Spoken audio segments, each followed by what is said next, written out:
Alam ko na itong Miro, kontrolado to nila Lisa Marcos.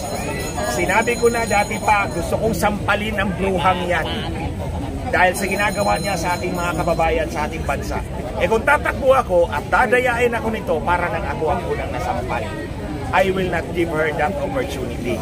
So ang ginawa ko, I decide ibubuhos ko na lang ang experience ko na hulihin kung dadayain nila yung eleksyon. Nandito po kami para supportan si Atty. Vic Rodriguez kasi naniniwala po, lalo na po ako, na dapat po siyang tumakbo or umupo sa Senate na bilang senador.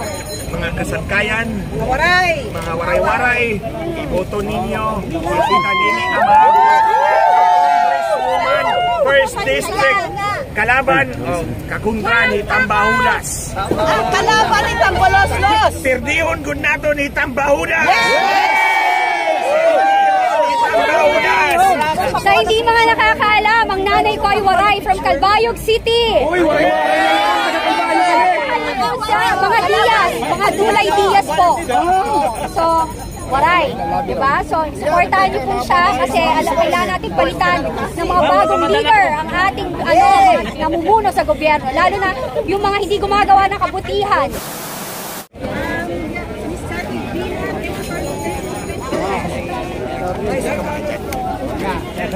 We're here.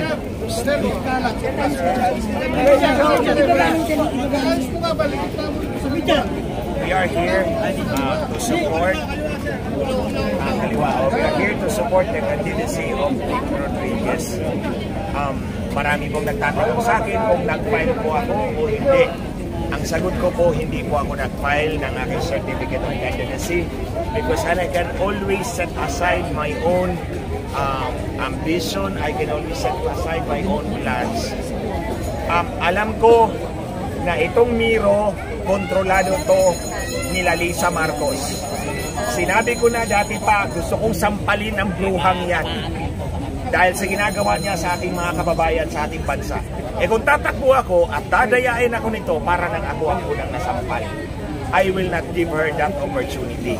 So ang ginawa ko, I decide ibubuhos ko na lang ang experience ko na hulihin kung dadayain nila yung eleksyon. Poprotektahan yung boto ni Vic Rodriguez because I cannot campaign and protect the votes at the same time. So I will just focus on protecting our votes. Tandaan po ninyo, 14 na taon kong pinaglaban ang bansa natin laban kay Smartmatic. Sabi ng mga kaibigan ko, hindi mawawala ang Smartmatic.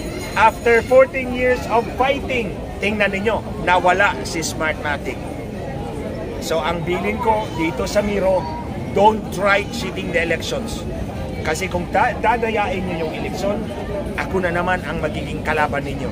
And I will fight you for the next 14 years or more kung kinakailangan. So this is what I want to tell you. Ibuhos natin ang suporta natin para kay Vic Rodriguez. We will try our best to protect these votes. Yun lang po ang masasabi ko sa inyo. Maraming salamat. Attorney Glenn, so you will serve as election watchdog? Meron po kaming sistema, yung ginagawa po namin dati sa mga Marcos, yun din ang gagawin namin for Vic Rodriguez this time. Kasi alam namin that system works. Mababantayan namin kung merong deviation doon sa resulta. And kung makakuha kami ng ebidensya, so much the better. So that's a fair warning to the people. Nitong mga nagpapatakbo ng Miro, huwag yung dayain ang kandidato namin.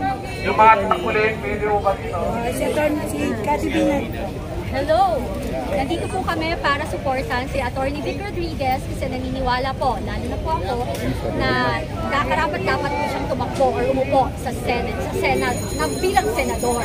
Kasi may paninindigan siya, may prinsipyo siya, may integridad siya at totoong para sa bayan siya. Yun lang po. And sana po, iboto niyo siya at supportahan natin siya. God bless everyone. Thank you. Thank you, Nina. Naganaan lang ako.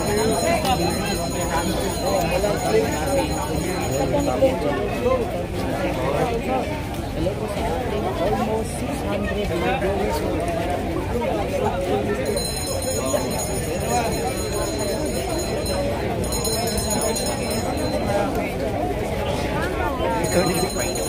Kaya Kaya namin kasama yung mga Dito yung timon, dito yung timon.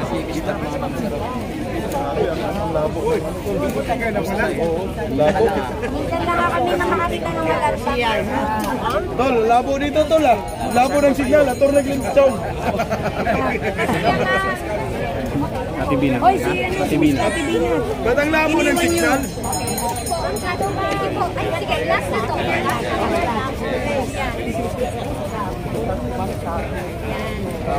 Wait lang po. Sorry po.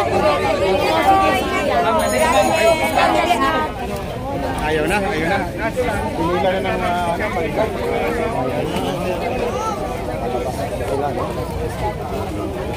Pinila na Sir Mike.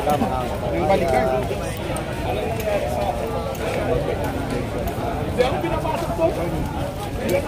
Rodriguez. At nandito walang iba. Ang boses ng Senado walang iba. Kundi si Bistak, Pilipinas. Buhay ang mga didin vlogger. Ang bilis mo naman.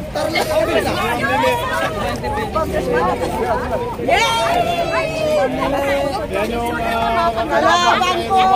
ano na Miss Carmen? Kalaban ko. Ito ang kalaban niya.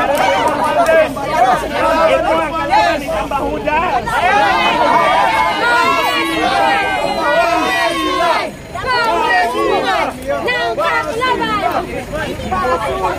Para po natin ngayon ang kalaban ng Tambalos 2.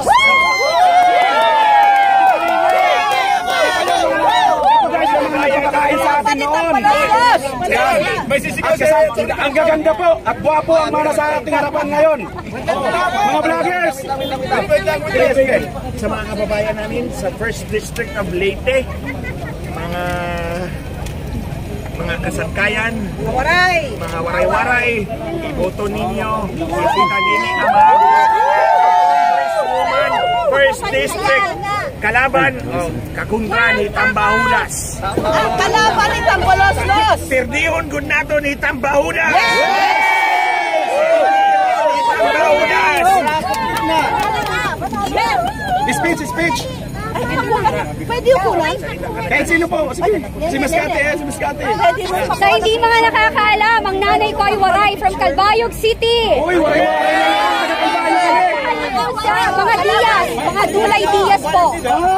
So, Waray, diba? So, supportahan niyo po siya kasi kailangan natin palitan ng mga bagong leader ang ating namumuno sa gobyerno. Lalo na yung mga hindi gumagawa ng kabutihan. Yan lang.